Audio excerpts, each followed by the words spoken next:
So amigo ko mga pangga nagreklamo sa kuya ang pade.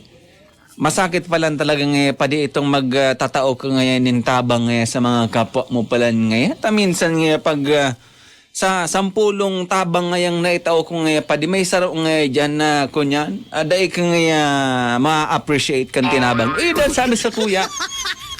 Sa bagay kung sa 10 tinabangan mo so siyam ngaya naugma na-appreciate si sa imong tinaong tabang may saro da dyan mga pangga na mareklamo pa. Iyon sabi sa kang markada ko.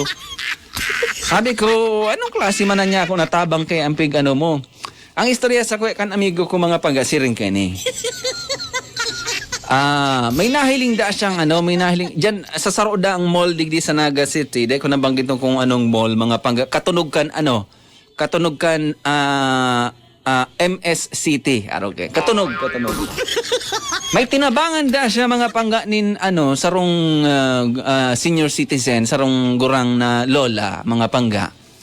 Nagsasakat da duman sa hagdan kan mall mga pangga. Itong hagdan baga bako man escalator siguro harayo guide sa escalator. Duman siya nag-agi sa may hagdan mga pangga Tinabangan niya da so lola narisa niya da baka may mga makukulog na mga kasukasuan baga habang nagkakaedad baga kita may rayuman na kung ano-ano ng kunyan sinasakitan na maglakaw kaya nahirak da so amigo ko mga pangga tinabangan niya da so lola tinabangan niya da duman sa hagdan mga pangga magbaba pinababa niya duman sa hagdan tinabangan inalsa niya pangani mga pangga inalsa niya araw kaya matinabangon itong amigo kong ito kaya shout out kay amigo ngunyan pagkatapos niyan tabangan mga tugang si lola kan ibinaba niya na duman sa hagdan nakababa na sindandua naanggutan pa kinudot pa sa padihog ko araw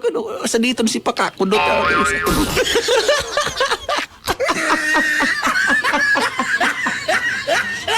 May daradarang payong si lola mga pigpitpitan pa sulubot kang padihong ko. Ano ba?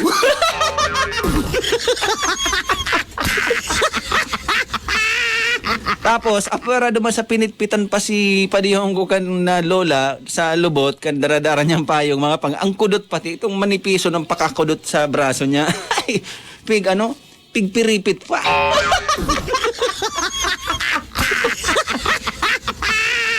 Ang guton da so lola mga pangga kipade. Ang guton. Ang pigkulog din buot ni pade, tinabangan niya na si lola na duman sa hagdan, inalsa niya na nga pinababa niya na nakaraos na. Ang gut pa. Taan sabi da ni lola mga pangga araw din ang pagkasabi ni lola ano man yan ita pig-alsa mo ako digdi sa hagdan, pigbaba mo ako.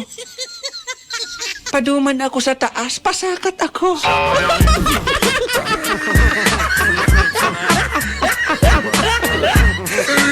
Mautro na naman ako.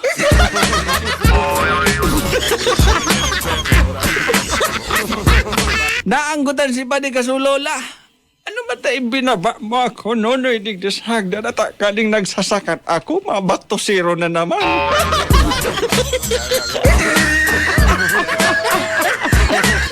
Ibalik mo ako duman, dali.